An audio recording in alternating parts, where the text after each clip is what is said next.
The rusted gate groaned like a tormented soul as I wrestled it open. Chain links screeched against each other, a sound that scraped at more than just my ears. It seemed to resonate deep within my bones, a disharmony that echoed the uneasy feeling already churning in my gut. Blackwood Asylum, the decaying sign above the archway read, the lettering flaking off like sunburned skin. Beneath it, barely legible, was a newer, spray-painted warning: keep out. For your own good. I scoffed quietly to myself. For my own good, right? That's what they always say. They being the townies, the locals of Oak Haven, the people who whispered stories about Blackwood with wide eyes and trembling voices. They told me it was haunted. They told me it was cursed. They told me things walked within its crumbling walls that were better left undisturbed. Naturally, that was exactly why I was here. My name is Ethan, and I'm a journalist, or at least aspiring to be. Fresh out of college, armed with a degree in investigative reporting and a healthy dose of youthful arrogance, I was determined to make a name for myself. Oak Haven, a sleepy town in the middle of nowhere, wasn't exactly a hotbed of breaking news. But Blackwood Asylum. Blackwood was a legend, a whispered promise of something terrifying lurking just beyond the veil of the ordinary. I'd come to Oak Haven specifically because of Blackwood. I'd spent weeks poring over old newspaper articles, local history archives, and whispered online forums, piecing together the fragmented story of the asylum. It had opened in the late 1800s, a beacon of hope for the mentally unwell, as they euphemistically called them back then, promising compassionate care and cutting-edge treatments. But the beacon had dimmed, then extinguished. Whispers of overcrowding, mistreatment, and unethical experiments began to circulate. Then came the disappearances, the unexplained deaths, and finally, the abrupt closure in 1957. The official story was a boiler explosion and irreparable structural damage, deemed too costly to repair. Unofficially, everyone in Oak Haven knew better.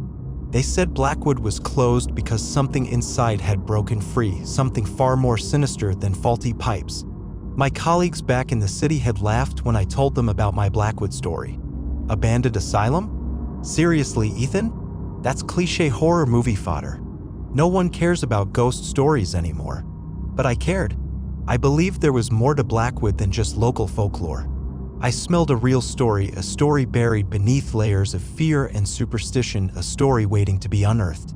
So I'd ignored their dismissals and the locals' warnings and driven out to Oak Haven. I'd spent days charming, or perhaps more accurately, pestering the townsfolk for information, collecting fragments of stories, rumors, and terrified glances. And now here I was, standing at the gates of Blackwood, ready to ignore the final, spray-painted plea and step into the darkness. The air inside the gates was instantly colder, heavier. The rustling leaves outside seemed to mute, replaced by a profound, oppressive silence that pressed in on me. The path leading to the asylum was overgrown, cracked asphalt swallowed by weeds and encroaching vegetation. The asylum building itself loomed in the distance, a gothic monstrosity of gray stone, its windows like vacant ice staring out at a world it no longer belonged to. Armed with a backpack containing a flashlight, notebook, camera, voice recorder, and a healthy dose of nervous anticipation, I started down the path. The silence amplified every sound, the crunch of my boots on gravel, the frantic thumping of my own heart. The wind whispered through the broken windows of the asylum, a mournful sigh that seemed to carry secrets on its breath. As I approached the building, details began to sharpen into focus. The stone was weathered and stained, streaked with grime and what looked disturbingly like dark, dried blood. Ivy crawled up the walls, like grasping fingers trying to pull the building down into the earth. Many of the windows were shattered, some boarded up haphazardly, creating a patchwork of darkness and shadowed openings. The main entrance, a heavy oak door, hung ajar, beckoning me in with an unsettling invitation. Hesitantly, I pushed the door further open and stepped inside. The smell hit me first, a cloying, stagnant odor of dust, mildew, decay, and something else, something metallic, faintly medicinal, and undeniably unpleasant. It was the smell of sickness, of confinement, of despair. My flashlight beam cut through the gloom, illuminating a grand entrance hall. Or at least, what had been grand. Now it was a ruin. The once ornate plaster ceiling was crumbling, showering the floor with dust and debris. Peeling wallpaper hung in strips, revealing layers of faded patterns beneath. A once majestic staircase spiraled upwards, its wooden railings broken and splintered. The air was thick with dust motes dancing in my flashlight beam, creating an eerie, ethereal atmosphere. I took a deep breath, trying to steady my nerves. "Okay, Ethan, just document everything," I muttered to myself, pulling out my notebook and voice recorder. Standard procedure. Objective observation. Journalistic integrity. It sounded reassuring, even if I didn't entirely believe it myself. I started exploring the ground floor, moving room to room, my flashlight beam probing the shadows. Each room was a testament to decay and neglect. Dust lay thick on every surface, muffling sound and obscuring details. Furniture, what remained of it, was broken and overturned. Files and papers were scattered across the floors, faded and brittle with age. In one room, I found a child's wooden rocking horse, its paint chipped and peeling, its single glass eye staring blankly into the darkness. The sight sent a shiver down my spine. What child had played here? What had become of them? As I moved deeper into the asylum, the atmosphere grew heavier, more oppressive. The silence became a tangible weight, pressing down on my chest, making it harder to breathe. Shadows seemed to deepen and lengthen, playing tricks on my eyes, making me jump at every flicker and rustle. I started hearing things, faint whispers, rustling noises just beyond the edge of my flashlight beam, the creak of floorboards above me when I knew I was alone. Probably just the wind, I told myself, trying to rationalize the strange noises, to dismiss the growing unease prickling my skin. Old building, settling, rodents. But the noises persisted, becoming more distinct, more unsettling. The whispers seemed to coalesce into indistinct words, too low to understand, but undeniably present. The rustling sounded like movement, like something dragging itself across the floor. And the creaking footsteps above, there shouldn't be footsteps above. I was alone in Blackwood. I found my way to what I assumed was the old patient wards. Long, narrow corridors stretched before me, lined with doors, many hanging off their hinges or completely missing. Each room was small and bare, containing only a rusted metal bed frame and a single, bolted-down desk. The walls were scratched and marked, covered in faded graffiti, desperate pleas, and disturbing drawings. In one room, scratched into the wall above the bed, I saw a single word, repeated over and over: "Please." The word resonated with a chilling despair that seemed to seep out of the very walls. I felt a profound sadness, a sense of lingering suffering that hung in the air like a shroud. It was more than just the decay and neglect, it was something else, something emotional. Blackwood wasn't just abandoned, it felt wounded. As I continued down the corridor, I noticed a change. The air grew colder still, and the oppressive silence deepened, becoming almost absolute. The whispers and rustling noises had stopped. Now there was only silence. But it wasn't a peaceful silence, it was a silence that felt expectant. A silence that held its breath, waiting. And then I saw it. At the end of the corridor, a door stood slightly ajar. It was different from the others. Heavier, made of thick wood, reinforced with metal bands. Above it, a small, tarnished brass plaque read, "Treatment Room 7. Treatment Room 7. The name sent a fresh wave of unease through me. Treatment room? In an asylum like Blackwood, the word conjured images of barbaric procedures, cruel experiments, and unimaginable suffering. A cold dread began to creep up my spine, whispering warnings, telling me to turn back, to leave this door unopened. But my journalistic curiosity, that reckless, insatiable drive to uncover the truth, overrode my fear. Slowly, cautiously, I approached the door. I could feel a strange energy emanating from behind it, a subtle vibration in the air, a prickling sensation on my skin. It was as if the room itself was alive, breathing, watching. My hand trembled as I reached out and pushed the door open wider. It swung inward with a groan, revealing a small, square room bathed in an unnatural, cold light. Or rather, unlight. It wasn't darkness, but something absence. It felt as if the light itself was being drained, sucked away, leaving behind a void that seemed to absorb all illumination. The room was sparsely furnished. In the center, a heavy iron table stood bolted to the floor, its surface stained with dark, unidentifiable marks. Straps, thick leather straps, dangled from the edges of the table, their buckles tarnished and rusted. Against one wall, a cabinet stood open, its shelves cluttered with strange, archaic medical instruments, gleaming steel probes, wicked-looking forceps, and rows of glass vials filled with cloudy liquids. The air in the room was thick, heavy, and intensely cold, carrying that same metallic, medicinal stench amplified to a nauseating degree. And then I saw the chair. In the corner of the room, facing the iron table, sat a chair. Not a medical chair, not an examination chair, but an ordinary wooden chair, the kind you might find in a waiting room. But this chair was different. It seemed to exude an aura of profound misery, of unbearable suffering. It was as if the pain of countless souls had been absorbed into the wood, leaving behind a residue of pure agony.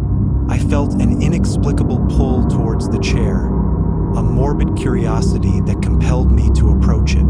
As I drew closer, the cold intensified, biting at my exposed skin, making my breath catch in my throat. The silence in the room became absolute, deafening.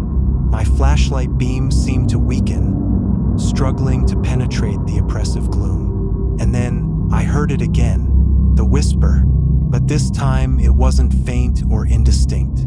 It was clear, close, and chillingly familiar. It seemed to come from everywhere and nowhere at once, wrapping around me like a shroud, seeping into my mind, vibrating in my very bones. It whispered my name. Ethan. My blood ran cold. My heart hammered against my ribs, threatening to burst. I froze, flashlight beam shaking wildly, sweeping across the room, searching for the source of the voice. But there was nothing, only the iron table, the instruments, the chair, and the suffocating silence. "Who's there?" I stammered, my voice cracking, sounding weak and pathetic in the oppressive atmosphere. Is someone there? Silence. Then, the whisper again, closer this time, right behind me, sending icy tendrils of fear crawling up my neck. "Ethan?" I spun around, my flashlight beam cutting through the gloom. Nothing, only the empty room, the instruments glinting malevolently in the dim light, the chair, and the growing sense of dread that was constricting my chest, squeezing the air from my lungs. Panic began to claw at the edges of my rationality. This wasn't just an old building settling. This wasn't rodents or the wind. This was something else, something unnatural, something malevolent. I told myself to be logical, to find a rational explanation. Stress, imagination, the power of suggestion. But deep down, a primal terror was taking root, whispering a darker truth, that the stories were real, that Blackwood was haunted, that I had stumbled into something I couldn't comprehend, something I couldn't escape. I took a step back, away from the chair, away from the oppressive cold, away from the whispering voice. I needed to get out of this room. I needed to get out of Blackwood. My story, my journalistic ambition, suddenly seemed insignificant, foolish in the face of this overwhelming, inexplicable dread. Survival was all that mattered now. I backed towards the door, my eyes darting around the room, expecting something to materialize, to step out of the shadows, to grab me. The whisper came again, closer still, right in my ear this time, breathlessly intimate, sending shivers down my spine. "Ethan, you shouldn't have come here." I stumbled backwards through the doorway, slamming the heavy wooden door shut behind me. I fumbled for the latch, my hands shaking so violently I could barely grasp it. Finally, I managed to slam it shut, the heavy wood thudding into place with a resounding thwack that echoed through the silent corridor. I leaned against the door, gasping for breath, my heart pounding like a drum solo in my ears. The whispering stopped. For a moment, there was only silence again, but it was a different silence now. A silence that felt watchful, aware. Slowly, cautiously, I turned away from the door and began to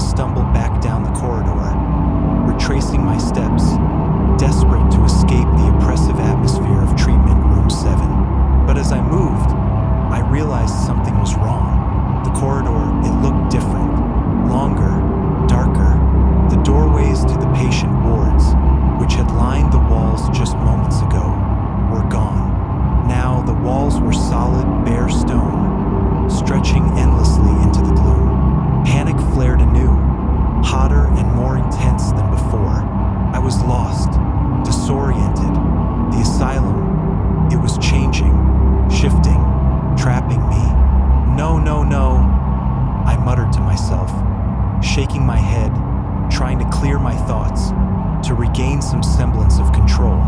It's just disorientation. I'm just turned around. I need to find my way back. But as I walked, the corridor continued to stretch, to twist, to turn in impossible directions. The walls seemed to close in on me, the ceiling lowering, pressing down, suffocating me. The air grew colder, heavier, the silence more absolute, more menacing. And then the whispers started again. Faint at first, barely audible, but growing louder, closer with each step I took. "Ethan, you shouldn't have come. Blackwood doesn't like visitors. We warned you." The whispers swirled around me, a chorus of disembodied voices, weaving together into a tapestry of dread. They were coming from everywhere and nowhere, inside my head and outside, real and imagined, blurring the line between reality and hallucination. I started to run, desperate to escape the whispering voices, the oppressive atmosphere, the twisting corridors. I ran blindly, stumbling through the darkness, my flashlight beam bouncing erratically, casting grotesque shadows on the walls. I tripped and fell, scraping my knees and hands, but I scrambled back to my feet and kept running, driven by a primal terror that overrode all reason, all logic. But no matter how fast I ran, no matter how far I went, the corridors kept stretching, twisting, turning, always leading me deeper into the labyrinthine depths of Blackwood. The whispering voices grew louder, more insistent, more menacing, and the cold was seeping into my bones, chilling me to the core, paralyzing my limbs, numbing my mind. I began to see things in the shadows, fleeting glimpses of movement, shadowy figures lurking just beyond the edge of my vision, faces contorted in silent screams, eyes burning with malevolent intent. Were they real, or were they just figments of my terrified imagination, conjured up by the oppressive atmosphere of Blackwood? I couldn't tell anymore. My senses were overwhelmed, my rationality crumbling under the weight of the encroaching horror. I stumbled into another room, this one different from the sterile wards and treatment rooms I had seen before. This room was opulent, or at least what remained of opulence. Tattered velvet curtains hung from broken rods, casting long, distorted shadows. Faded wallpaper adorned the walls, depicting scenes of pastoral landscapes now grotesque and decaying. A grand fireplace dominated one wall, its mantelpiece cracked and crumbling, adorned with dusty, cobweb-covered ornaments. In the center of the room, a massive, ornate four-poster bed stood draped in moth-eaten tapestries, its shadows like gaping maws. This room, it felt different, more personal, less clinical. Were these the living quarters of the asylum director? Some high-ranking staff member? Felt wrong, somehow, to be in this room, like trespassing on sacred ground, disturbing something that should have remained undisturbed. As I stepped further into the room, the temperature plummeted again, dropping to an almost unbearable chill. The whispers intensified, swirling around me like a vortex, coalescing into something more than just voices. They became words, sentences, threats, warnings. Leave, get out. This is our place now. You don't belong here. We're watching you. We're waiting for you. You're trapped. No escape. The words echoed in my head, hammering against my skull, driving me to the brink of madness. I sank to my knees, clutching my head, trying to block out the voices, to shut out the horror, to escape the suffocating dread that was crushing me. And then I saw it again, the chair. It was in the corner of the room, shrouded in shadow, almost invisible in the dim light. But I saw it. I knew it was there, the same chair from treatment room 7. But how could it be here? I had left it behind, locked behind the heavy wooden door. This room was miles away, deeper inside the impossible. Yet there it was, watching me, waiting, exuding that same aura of unbearable suffering, amplified, intensified, radiating outwards like a palpable wave of agony. Slowly, hesitantly, compelled by some morbid, irresistible force, I crawled towards the chair. As I drew closer, the whispers intensified to a deafening roar, a cacophony of tormented voices screaming in my ears, tearing at my mind, stripping away the last vestiges of my sanity. The room began to distort around me, the walls swaying, the ceiling swirling, the shadows twisting into grotesque shapes. The air grew thick, viscous, suffocating, pressing down on me, crushing me. I felt a presence in the room, something vast and malevolent, something ancient and hungry, something that had been awakened by my intrusion, something that was drawing closer, reaching for me. And then I saw it, the chair. It wasn't just a chair anymore. It was changing, shifting, taking shape.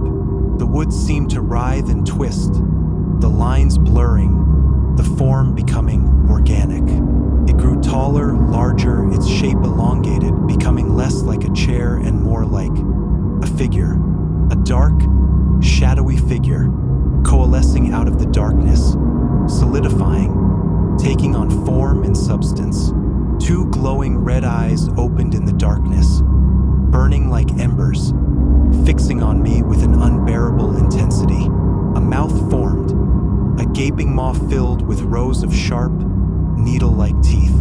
Long, spindly limbs emerged from the shadows, ending in clawed hands that twitched and writhed, reaching for me. The chair, it was no longer a chair. It was a creature, a monstrous entity, born of suffering, fueled by despair, awakened by my presence. The whispers were no longer just whispers. They were the voice of the creature, speaking directly into my mind, filling me with pure, unadulterated terror. "You shouldn't have come," the creature hissed, its voice a rasping, guttural sound that seemed to tear at my soul. "This place is ours now, and you belong here with us." Its clawed hand reached out, grasping for me. I screamed, a raw, animalistic cry of terror, and scrambled backwards, away from the creature, away from the chair, away from the encroaching darkness.